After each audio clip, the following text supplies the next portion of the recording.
Okay, so welcome for the next presentation on human resource planning. Okay, go ahead, please. Hello, everyone. Today we will be diving into the concept of human resource planning, also known as HRP. HRP plays a vital role in ensuring that organizations have the right talent at the right time to meet their strategic goals. It is a proactive process that aligns an organization's workforce capabilities with its future business objectives.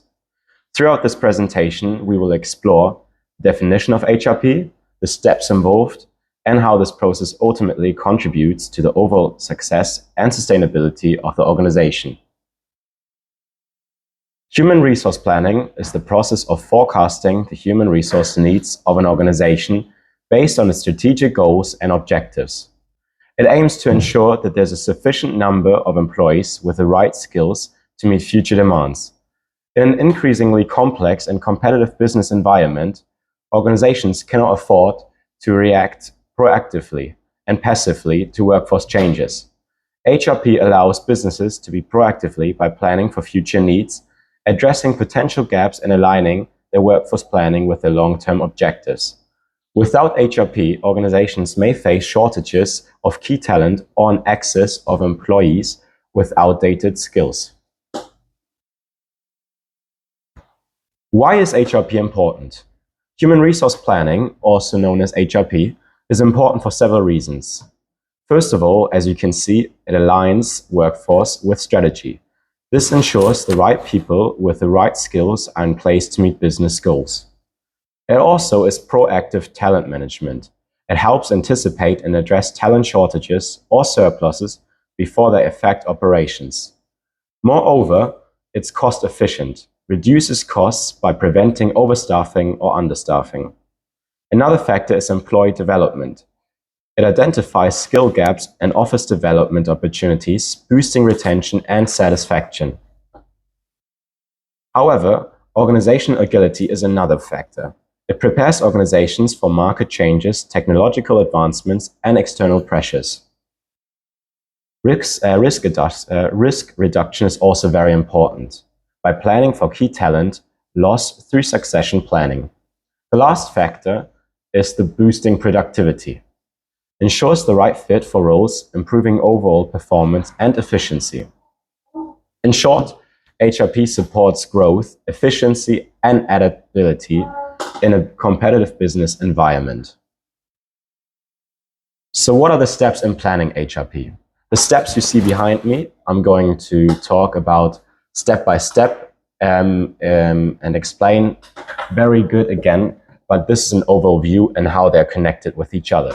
So first of all, you assess current HR capacity, which then you forecast future HR needs, then identify HR gap, to then develop their strategies, then to implement them, and then in the end, you monitor and evaluate them. The first step in HRP process is assessing the current capacity of the organization's workforce. This means evaluating the skills, qualifications, and experience of employees.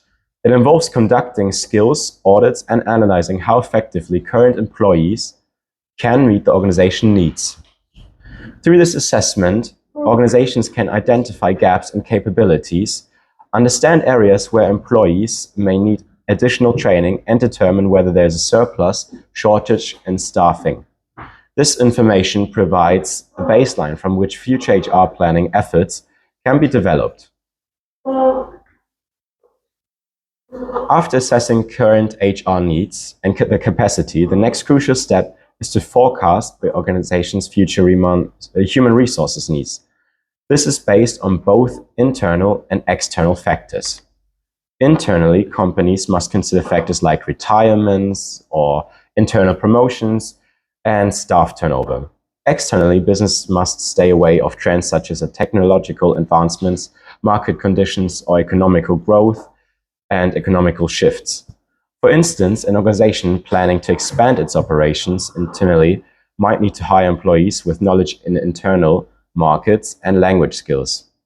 By anticipating these future needs, organizations can avoid disruptions to business operations and remain competitive in their industry. Once future HR needs are forecasted, it becomes important to identify the gaps between the current capabilities and those anticipated future requirements.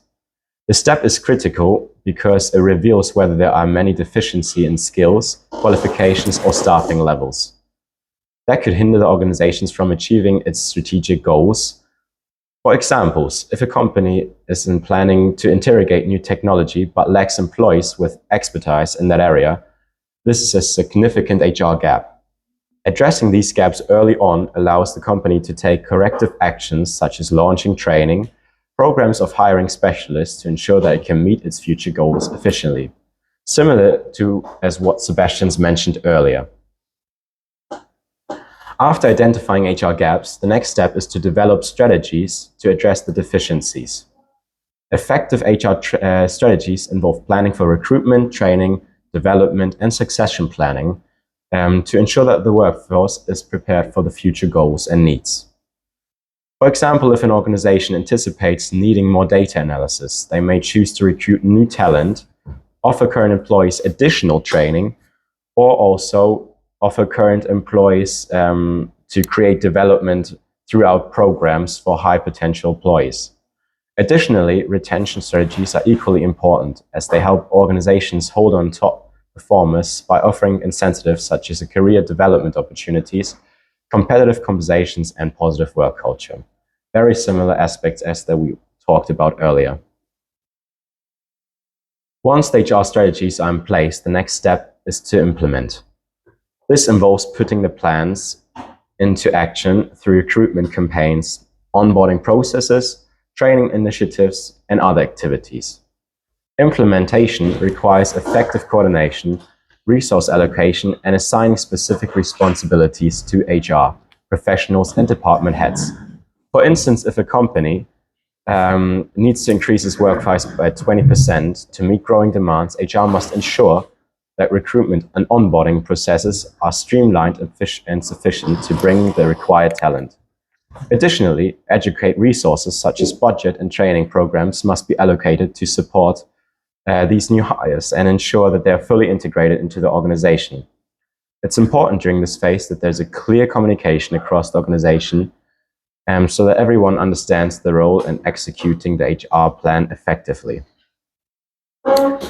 Lastly, after the HR plan have been implemented, it's essential to monitor continuously and evaluate the effectiveness.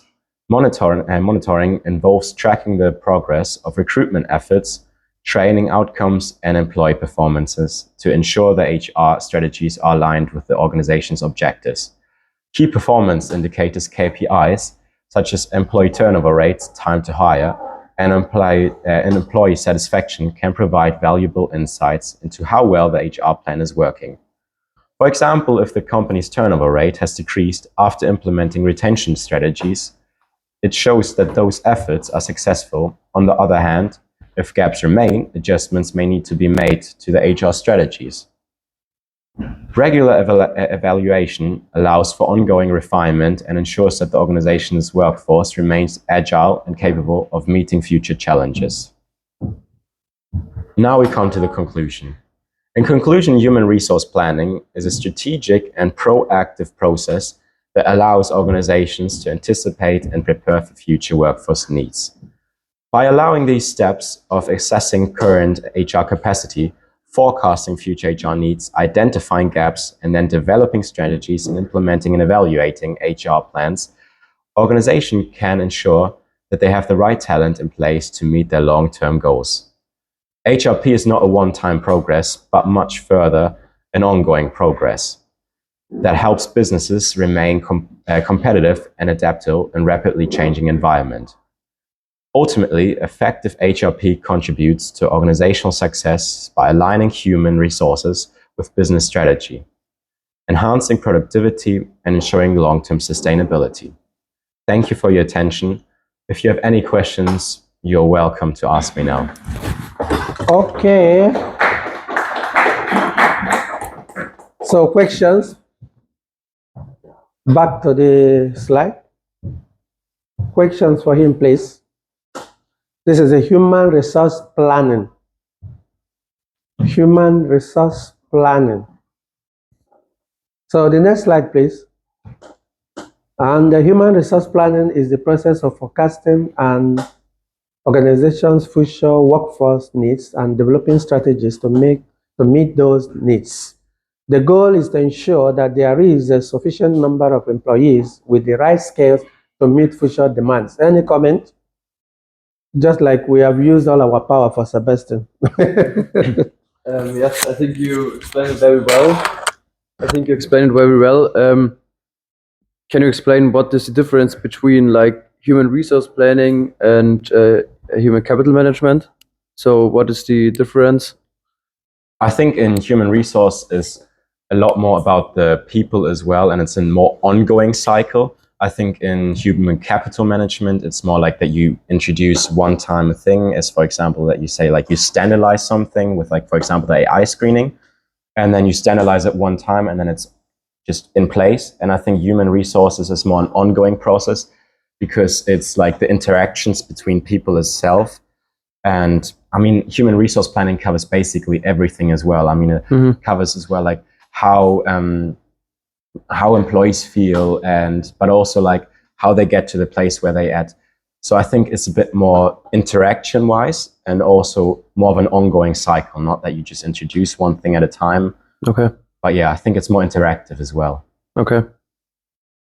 So how do you combine it, human resource planning with what we just shared before about development, about retention, then about people submitting fake documents? Yeah, Workforce and stuff I like think that? it's very ongoing. It goes hand in hand by just having a good human resource department or management department in that term as well. For example, with the faking documents, I mean, you need to know that the screening is correct, but from the human resource side, maybe you can do a lot more interviews as well. So for example, if you do an interview with a person and ask them to go through your CV and also give them maybe like a case study or something, then you can see if their academic background actually makes sense or if they're not actually as academic as they say they might be. So I think it goes kind of hand to hand, but I think in the human resource aspect, it could also be a little bit more interaction wise. So like, for example, an interview for the thing that you just said with faking documents. Any other questions from any other student? Any contribution? Okay. So would you say that human resource planning is more looking into the future and human capital management is more managing like the active employees that the company has right now? Or are they also like ongoing processes both? I think both is ongoing and I think both work hand in hand. It's very hard to separate them. I think it's very similar as they go hand in hand.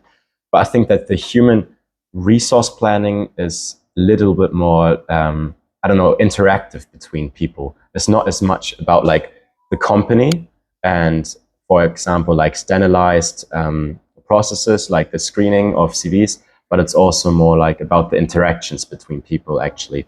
So for example, in human resource planning, it's also like we look into the future. Our company wants to develop in that area. We want to be more technological. So we need more people with an IT background, a data analysis background. So that's where we need to hire people. So it's a bit more, I don't know, like interactive and planning how the company is going to evaluate in the future and not as much about the, I don't know, standardized problems, I think. I think it goes hand in hand. It's very hard to make the line which is which. But I think human resources is more about like a cycle and planning even further. Wow. Any other clarification? Okay, so next. Yeah. Why is human resource planning important? These are words we are being used all the time. Human resource planning, human resource management. I mean, human capital management. Come on. What are the differences? Why is human resource planning important? Any question for him? Yeah, Leonard, what do you think what are the most two important things of those you mentioned? I think definitely for companies speaking, definitely cost efficiency. I think that's the first point it always comes down to cut down costs, to see like if maybe you actually need that much staffing, or if you can pay them a lower wage, for example, or if they need to be higher. I think cost efficiency for a company speaking is always the first factor which you look into. And then I think also productivity boosts, because I think for companies it's just all about, productivity and costs. So I think those two factors are the most important from my perspective. Is that clear? Good. Yeah, you just talked about the cost efficiency, and I think you're totally right that this is probably the most important point on the slide. But I wanted to ask you, what do you think is like the perfect amount of planning to like not have too high cost? Because I think if you plan too much, the cost might be too high. So where's like the spot where you would say, okay, we have to stop planning, we have to act now? Yeah, absolutely. Good question. I think it's very hard to give like a straightforward answer to that, because I think it's different from company to company. If you have like 10,000 employees, for example, I think it's very important to have a good HR department which looks into like how the company is evaluating in the next couple of years, not only like in 1 or 2 years, but also like in 5 or 10 years. But if you have a much smaller company and you have like maybe 50 employees, it makes a lot more sense to just plan a little bit less and just see how it goes in that moment if you need staff to do it. So yeah, I think very good question, but I think it just completely depends on the company and the situation you are in. I have another question to this slide. You're talking about the risk reduction. So I'm wondering, if I don't have human resource planning, which risk would my company face in particular? What are the greatest risks? I mean, I think, for example, in Germany, one great risk in total is you need human resources. For example, if we have an argument and I'm your boss and you don't like the way I talk with you, you need to have someone where you can go to and talk with them, because I'm the first person you would need to go to. And that's why in Germany and other countries, you need to have a human resource department in place for you to go to someone and tell them that you feel like I'm not talking with you the right way. So legally, first of all, that's one big factor, because in a lot of countries, legally, you need to have a human resource department. So I think this is a big risk reduction, just the legal factor. And then also like all those points listed here, like cost efficiency, for example, massive risk reduction. I mean, if you don't plan and if you're not future proofing, I mean, eventually your company is going to run out of money and is not going to make a profit anymore because you're not planning future wise. But I think the legal aspect is the most important in that area. Okay, thank you. Is that clear? Yes. Okay, any other question? Now, let's go to the next slide. What are the steps in planning? Wow. Who has any question here? Assess current human resource capacity. So you have these arrows pointing to the next step on the slide, and I wanted to ask, is it like a one-time thing, or is it more like a process that repeats over and over again over time? Yeah, as I said, it's like an ongoing circle, and there's like always new points which your company needs to look into. So it's not always the same thing. But it's like an ongoing point. But once you found a problem, this is like how you solve it. For example, like you start continually by like assessing current HR capacity, and then you like forecast and identify the gap. And this is like the point which is, I think, personally very important, to identify the gaps. And then you like try to implement a strategy, like develop it first.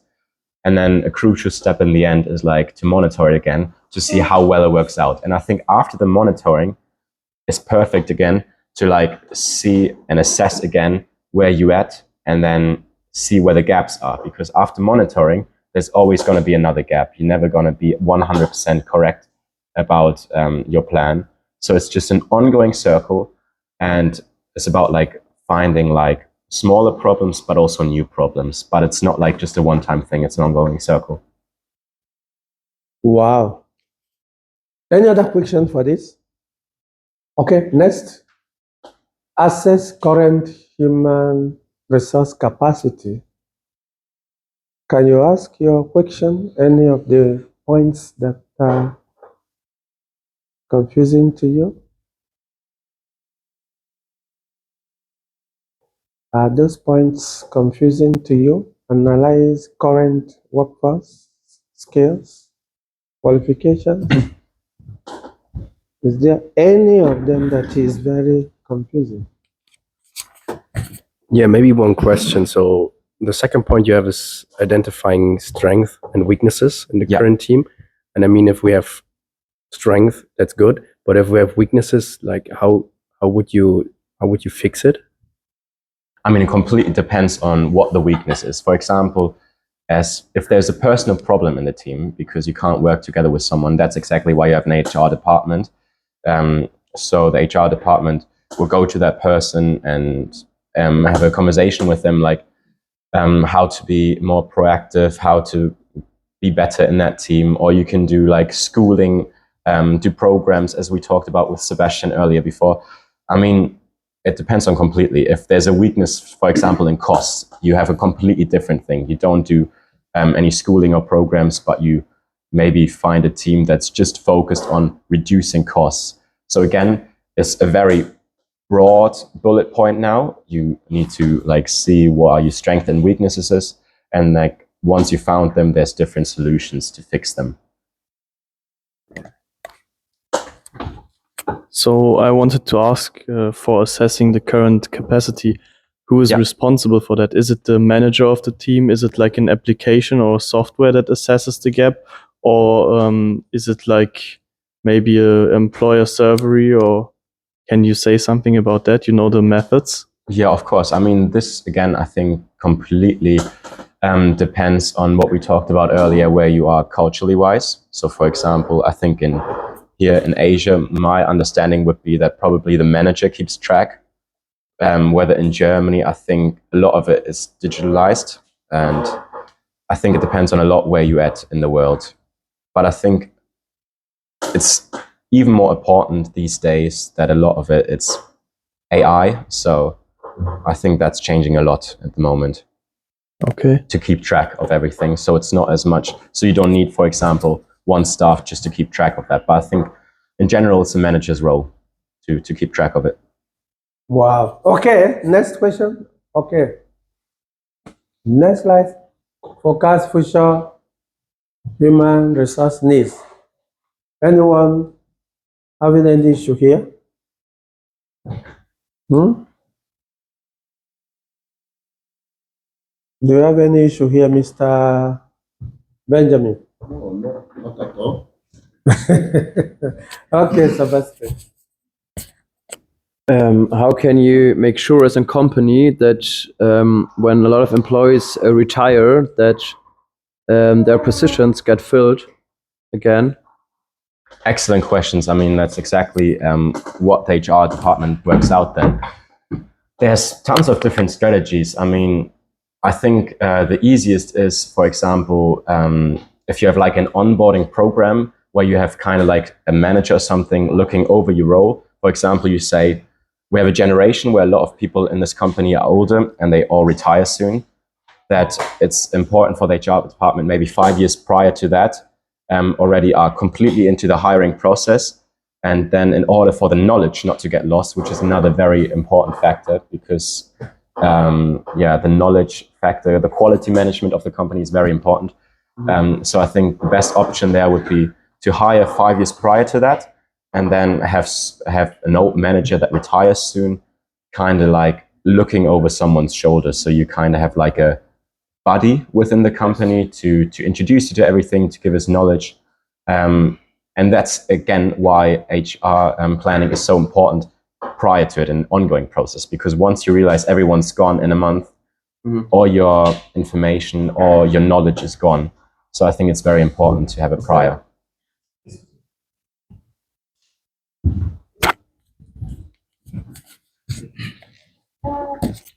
How can I predict the staff requirements?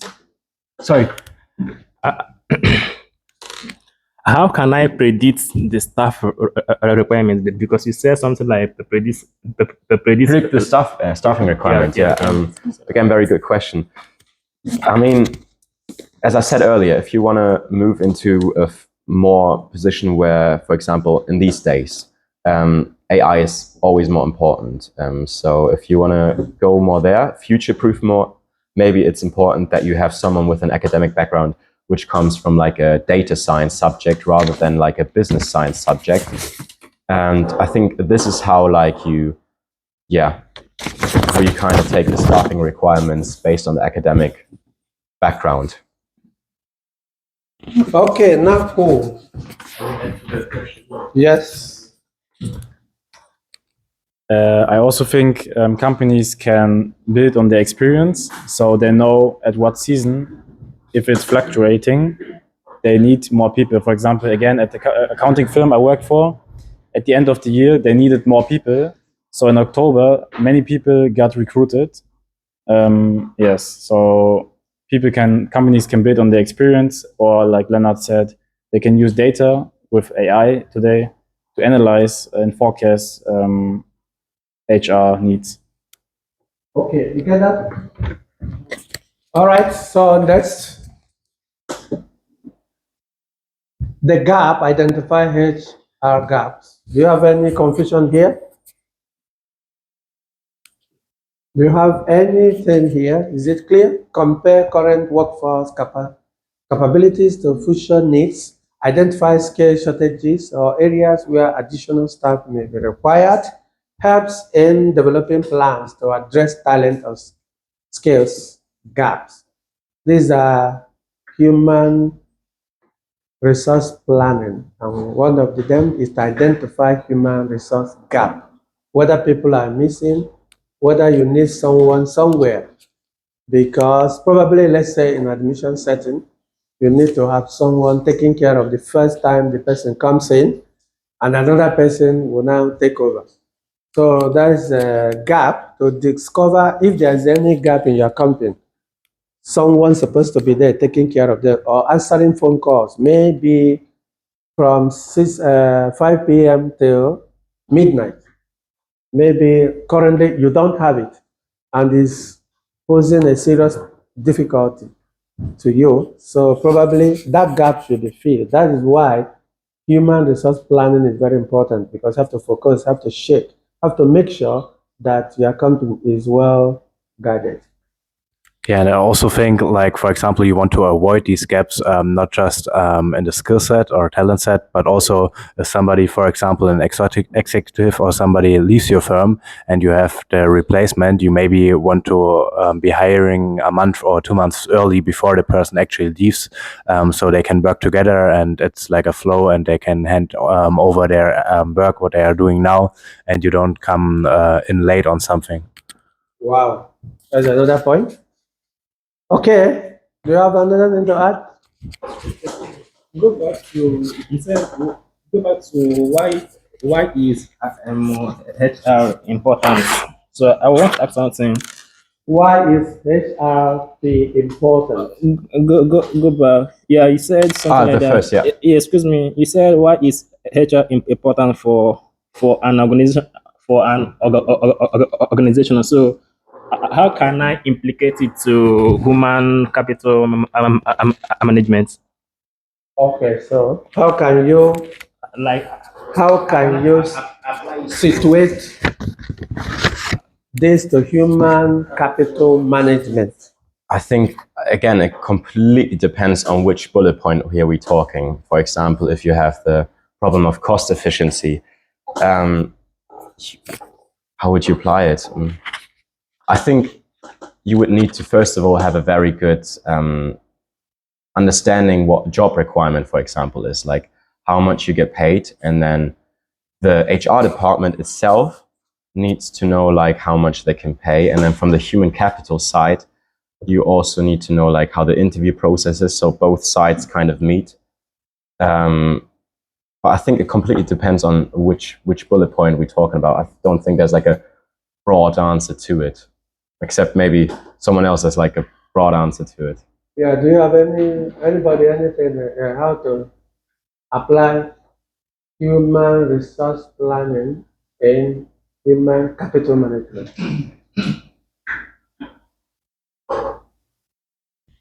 Okay, Benjamin said he has the answer.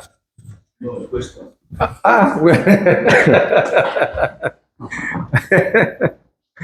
Human resource capital management and human resource planning. You know, planning is about forecasting, is about trying to avoid the situation.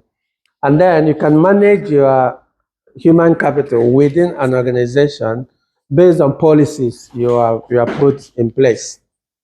Just as you said, sometimes it might be very, very difficult to separate all these because they're just like our nervous system and then brain as well, and other part of the body. So they are just working together. So in terms of human capital management, remember you are managing human capital here. But then human resource planning, you have to plan ahead. In other words, when you employ someone, imagine that you employed someone that pretends a lot. How do you manage such a person when he has some gifts in certain areas? He has some talents, some skills that you needed in your company. But you have also found out that he or she is weak in some areas. How do you manage it? So human resource planning will put in place all this. In a situation like this, what do we do? Do we bring in another person like a therapy in areas in a company? When you notice a particular issue, you send a particular department, particular individual to a particular therapy in the same organization. Just like you said that I have problem with the boss, who do I go and meet? So human resource management is essential in terms of individual management, but then human resource planning is very, very broad, if I may use the word, because you need to plan ahead how to even manage this capital. I don't know if you guys are connecting it. You need to plan ahead because this is about planning. It's about strategic planning. You are not just having a company, but you have already plotted the problems and also consider the strength and failures and consider the competitors and the person you are competing with. So in a situation you are employ someone that you have already planned ahead. That is why you use the word forecast, imagine. That is part of the human resource planning. Okay, I don't know if you okay, Mr. Bennett. So you said you have a question. Yes. As a firm or sorry, as a firm or company, how do you boost your productivity when the demand is high? When the demand is high, How do you boost your productivity? I mean, many factors. You can just hire new people. You can, like, again, first thing you do is you analyze the gaps. So we need to research first why our productivity is not as high as we want it to be. Could be many different factors. For example, that we have too little stuff, but also could be that we have too much stuff working on the same kind of tasks, or that we have too little machineries, for example. There's like a lot of different variables to it which could be going on. But I think in general, the first thing is you need to identify the gaps. And I think most cases is really just that you don't use your machineries the right way, or that you maybe have too many breaks. So for example, if you overstaff is another factor. If you have two machineries and two people can work on it, but you hire 3 staff, then one person's not doing anything the whole time, so you lose money on that. So you should rather buy more machinery. But then again, maybe you have machinery left out, so you need to hire more staff. You can also have higher productivity by cutting down costs or something. Like, it completely depends on the situation again. But I think most of the time it has something to do with the staffing potential. But the overall idea is to analyze the gap. Okay, wonderful. Go back to where we stopped, and then I think we were here, yeah. So do you have any question for implement human resource planning? I think he has already explained that in the course of explaining the other ones. Okay, go ahead. Monitor and evaluate. This is a task. How do you monitor? How do you evaluate? Because in a company, some people some people pretend a lot. How do you monitor? Continuously track the effectiveness of human resource strategies. Well, measure success through key performance indicators. Very good. Adjust plans as needed to meet business goals. Of course, all these wonderful ideas can be easily implemented in Western countries because we have gotten the standard. But I don't know in Asia, as we are, whether this could be implemented. Yeah, it could to some extent, but not to a larger extent. Of course, that is why it is called developed countries and developing countries and underdeveloped countries. Because we'll be very shocked to see what you've experienced in other countries. You wouldn't believe that. Yeah, Professor, you said that in developing countries it could be difficult to implement. Maybe it would be difficult to implement like a software that monitors the KPIs, but you can also do like a traditional way and just hire a manager that stands beside the employees and like watches them over the shoulder, and so you can keep track if they are like working hard or not. I mean, it's like a traditional way, and I think maybe not the best way, but I think it's some way to monitor like the workforce in developing countries or maybe small firms. Yeah, it's a very nice suggestion. It's just that developing countries do they measure by their act? Sometimes you wonder whether they really want to develop or not, because you would dictate someone in a company that's not doing very well, but you cannot fire him because the mom is connected with the owner of the company, or the dad is connected with the owner of the company. So it's not about profession. It's not about professionalism, but about other things that you don't know. I wanted to say something else about how to evaluate like the effectiveness of HR strategies.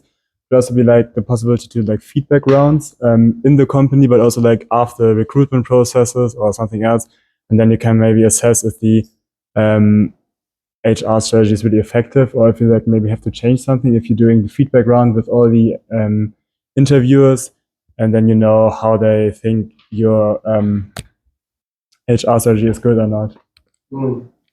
Okay. Sometimes, frankly speaking, it could be very easy but very difficult as well to monitor. Even myself as a teacher, how do I monitor who is who? Sometimes, how do you monitor who comes to learn? It's very easy for a student to come here and pretend, and even to come, the person must have come early, very also.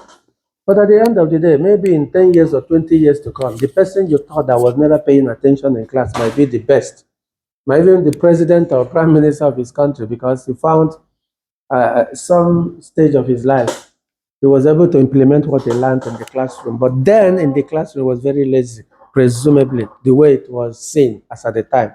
But there are some students in the classroom that they comport themselves very well. They will be here on time. They will do the assignment. But the problem is that how do you monitor, evaluate the best? And there are some students that are in the classroom, they also pretend, but they're not even listening. They are thinking, you are talking to them, they are thinking of something else. During the exam, they copy. So you might even make the mistake of thinking that the person is intelligent, because he came to the class relaxed, pretend to be listening, and then during the exam, he also copied and did very well, because he or she knows how to do that very well. But there are some students who are just very free-minded kind of students. They are very open, they are sincere with their life and honest with their life and their weaknesses, because that is what education is all about, where people demonstrate their ignorance and they're able to add up. But some people block it up. You cannot know. Human nature is so confusing sometimes that it's easy for us to present all these wonderful ideas, but sometimes implementing them could be very difficult. Okay, for example, today, class today, I was here by 7:30 a.m. Then the first student that came is Emmanuel, this student here, very early. As a matter of fact, if not because of looking for for a better place that, just as I had explained to you. He would have even finished his presentation before all of you start coming. Yeah, he would have done that. But the fact is that, does it not mean that he is the best? Yeah, it doesn't demonstrate that. It's just that today maybe he happens to be disposed to be too early. It's also possible that probably in the scale of 5 classes, that today might be the second time he attended classes. But it was very early. Are you getting the point? So sometimes monitoring and evaluating, sometimes, frankly speaking, is very easy to say, but very difficult. But anyway, in some places like developed countries, then I believe there may have been system to check all this. But developing countries and underdeveloped country, I'm afraid the system is still shaky. Okay, do you have to say something? Or is it okay? I want to say something about like the different personalities, or like the different advantages or disadvantages people bring when they come to the company. But I would say this could also be like a whole advantage for the company if like they have different personalities. Maybe someone who's really outgoing, really communicative, and he has like really good speaking skills, and someone who's like really strategic thinking and knows like is really good at math. And if you have like a combination of all the characters in your company or at work, it would be like also a huge advantage for a company, because then you can rely on each employee with like different topics and have like a combination of all. Also good if everyone brings like some own personality traits to a company. Thank you very much. You know, another thing that we have to remember, we are talking about human, including me, including you. I know fairly correctly that human, we generally could be very, very, I don't know how to use the word, whether to use this word, deceitful, and then selfish and self-centered. That is human nature. So sometimes certain things you may think might not be exactly the way. There are some people, you look at them, they're not friendly, but they are really in their heart and soul and spirit, they're very friendly. But the way you perceive it, because of your own perception, you may misunderstand the fact that they are good. So, for example, now let me give another example that I found out in my channel. There are some people. I just met someone. Hey, I always love your channel, blah blah blah blah. But then I just I try to let him show me how he has watched my channel that he was claiming to praise me. Eventually, he wasn't doing anything, but he views it, which is normal thing, of course, probably a minute or two, and then goes his normal business. So, but then, how would I have monitored? How would I have known? But there's another person that I least expected that he was doing something. As soon as I met the person, I discussed, we were talking, I just told, can you show me? I found out that he was very devoted and dedicated member of my channel. But he never talked too much about it. Human nature is just like that. Myself could be like this. The only thing is for us to be honest and sincere with ourselves. So, in terms of job, as you said, monitoring and evaluating, if you are a CEO, if you're a manager, you have to be very careful actually, because people pretend a lot, including myself, probably including you, who knows. Okay, so what's the next? Do you have any next slide? Conclusion. Okay, can you conclude for us? Yeah, I mean, human resource planning is very crucial. And as I said, yeah, it's future-proofing. So it's an ongoing process, very, very important, because if you don't do it, once you get to the point where you see something is wrong, it's too late. So it's something that you need to implement at the start, and then always it's an ongoing cycle. And I think it's crucial for companies to just work in general and not after 5 or 10 years go bankrupt. I think it's very important. Yeah, and it just ensures that everything works and that from the people side, everyone's happy and everything works out. And then also from the company side, everything works out. I think it's just crucial. I have another question for all of you. Companies are they supposed to be emotional? Yes or no? Companies, are they supposed to be emotional? No, I think companies always think in a rational way, and you have to focus like cost efficiency, as Leonard already mentioned first, because if you prioritize emotions, you won't make a profit and don't stay in business. So I would say it's the company first that needs to survive and make a profit, and maybe after the profit comes the emotion or the care for the employees. Where did you get this in like my own? I did get it in Portugal. Oh, really? Yes. This is surprising. Why did you like it? I like the natural Wow, material that it's made of. this is fantastic. Can you see? I have got a brother over there. Okay, so can companies be emotional?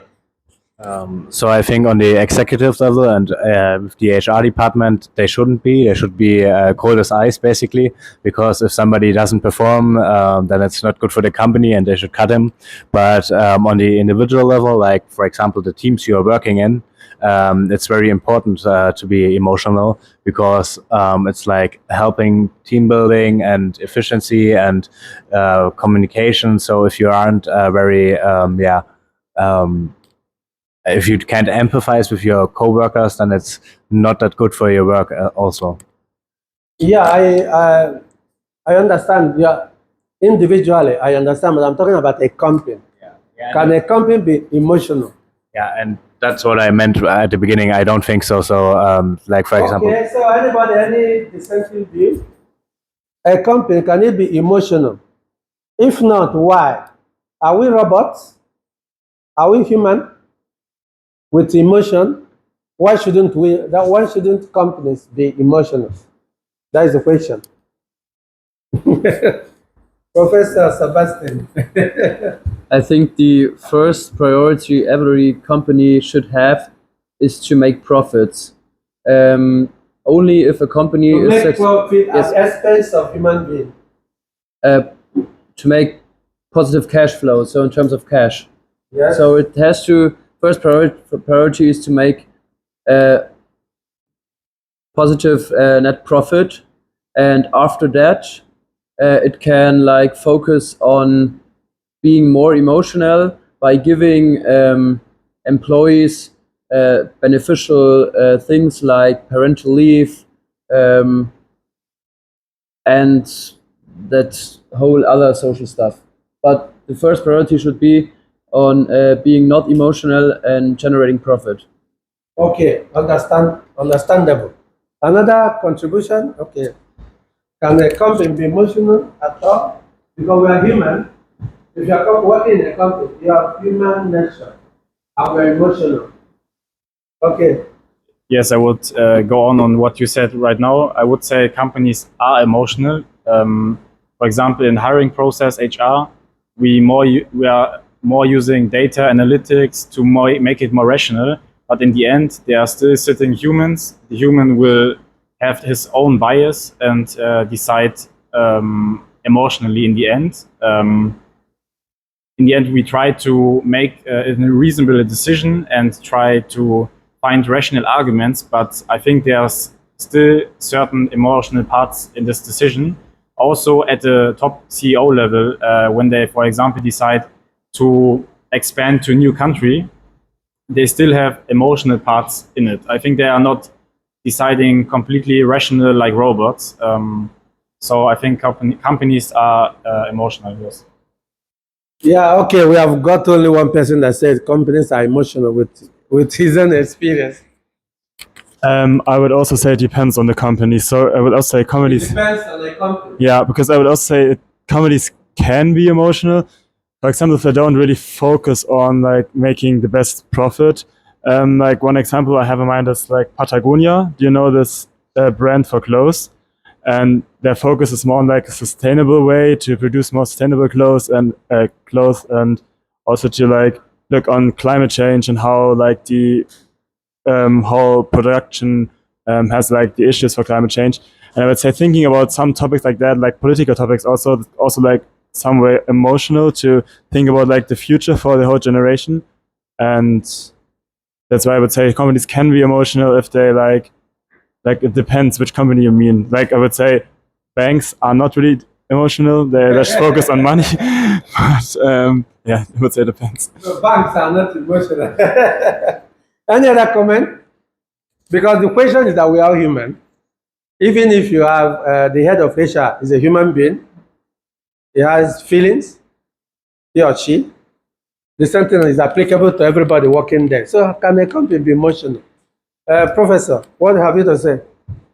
What have I to say? Yes, and your contribution, can a company be emotional or companies be emotional, whichever one? Well, I think I would completely agree with Sebastian, to be honest. I think this is all about numbers from the company side. It's about profits. It's just about numbers. Sure, there's people behind it.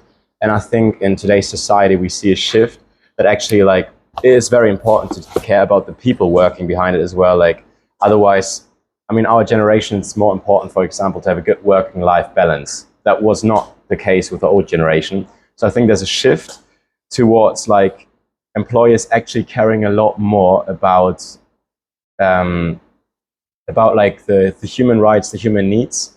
But I think for the company itself, they don't think very emotional, except it's like a family-owned business, because that's just not how they act. So I would like everybody's comment. Which one do you prefer? Would you prefer to work in a company that is very emotional or a company that is only profit-oriented? Let me start with you. Yeah, for me, generally, companies don't supposed to be emotional.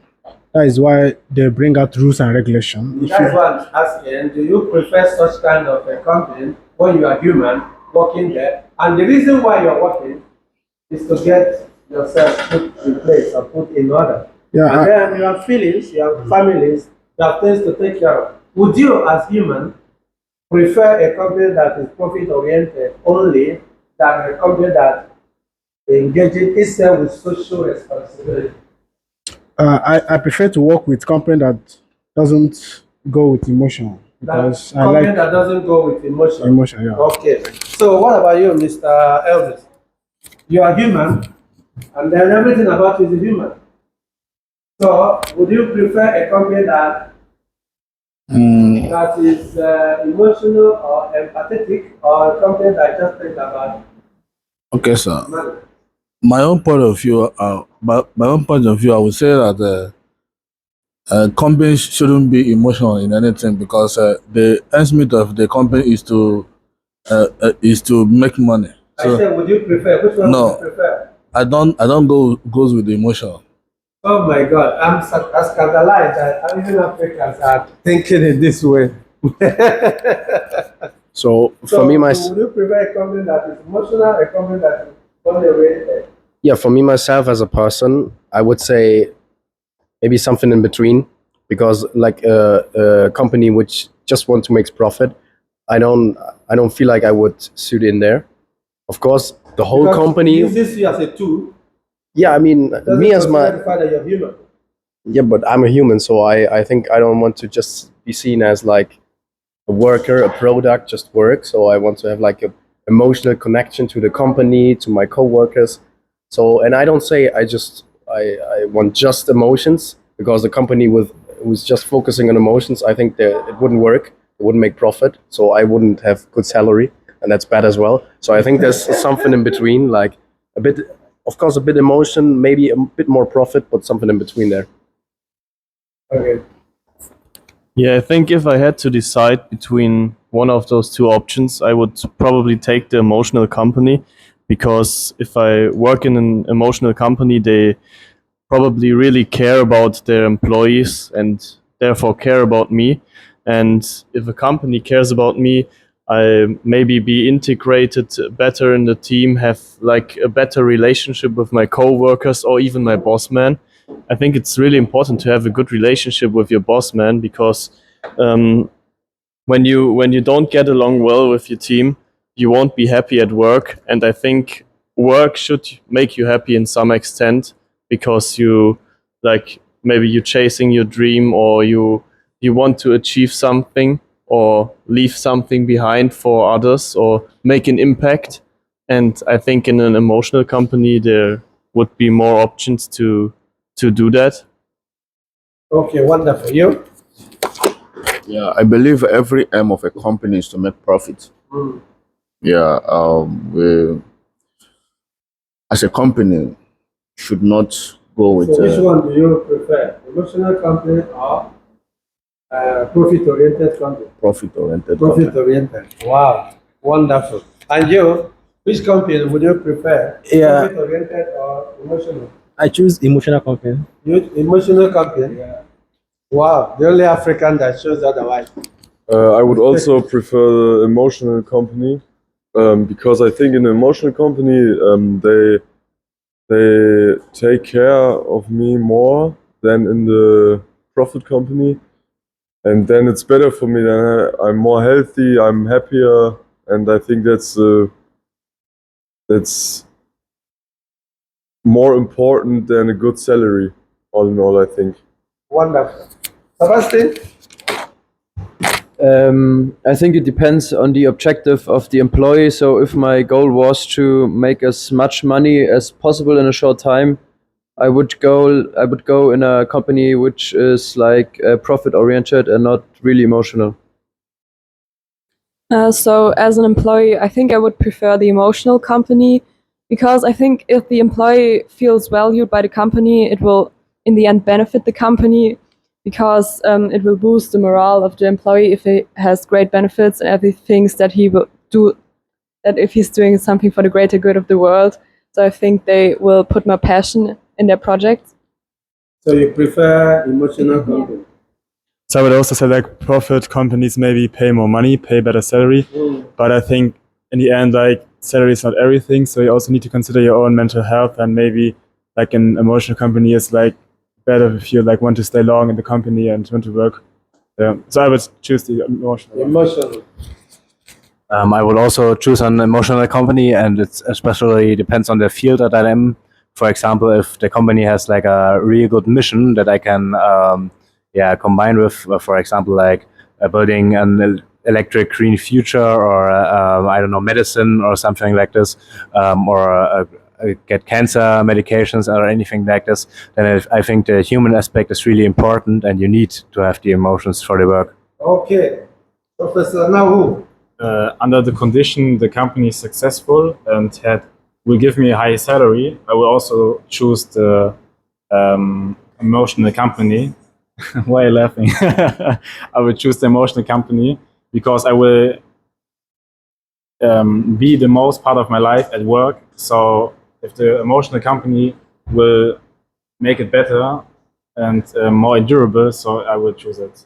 So you prefer emotional company? Yes, under the condition, yes. Wonderful. Presenter, which one would you prefer, emotional company or money-oriented company? I would choose the emotional company. Emotional because company. For me personally. Anyway, the fact is that we are human, and that is why we are suffering in the world today, because we tend to remove the fact that we are human. It's not a question of classroom answer. If you ask me, I would say we are suffering in the world today because we are trying to deny our nature. Yes, you make money, and so what? And so what? Even the people you are giving the money, what are they using the money for? Of course, it doesn't concern you, but think about it. I will put it in the final exam as a question. Do a research about a company from 100 years ago, some company that are profit-oriented, and they are still currently, even though they may have changed names, and then think about companies that have been, that think about the need of their employees, whether they stay operating today. I will try to put it in one of my questions in the final exam. I have to do it at a research on your own, so that I wouldn't have the final say, even though my field is social sciences. My own field is about humanities. I may be affected by my own qualification. You know, if you talk to lawyers, they think differently. If you talk to engineers, they think differently. You talk to doctors, they think differently. It depends on your area. If you talk to someone that has been studying business administration and is also into business, he will think differently as well. But I have to express my bias. First of all, my field is social sciences and especially humanities. So it may be nice to reflect because you are human, and tomorrow you're going to be in charge of a company, and tomorrow you are going to be the boss. Just think about it. Because if you think about emotion only in the context of crying, a baby crying, then that is not what I'm talking about here. But the fact that the people you employed are human. And then, do they come back to you? Do they praise your company? Do they promote your company? Even if they have terminated their contract, even if they have left your company, do they still refer people to your company because of the way they felt, because of the way they are feeling? This is very, very important. I don't know, presenter. I have a question. I want to get a little clue on those people that say they want to work for emotional-oriented company. So, what are they going to learn when the company is so emotional to them? Because maybe your concept of emotion is the issue here. Because you are human, you are emotional. The needs, what makes you to prefer money is that emotional. Think about it. What makes you to think about money, you want to be paid higher, is emotional. Go and think deep into why you want to prefer a company because of money. Just reflect over it. It's because of your emotional, because of your needs, feelings. Otherwise, you wouldn't have said that. But anyway, I don't have the final answer. I would like us to do research about that. Why do you think, in this world, why do you think if I leave my job from CM University, I will send students to CM University, even when I've left? I just want to ask to make it clear. So your question is, why do people choose a job with a higher salary? No. Why do you prefer company that is money oriented than the company that is emotional, taking care of some other needs too? Okay. Considering that the employees are human. Yeah. Okay. So you see, so it's good that we think about it, reflect over it, and then tell yourself the truth if you have it, and then be fair to yourself. Okay, presenter, do you have anything to say? Thank you for your attention. Okay, so can we thank him?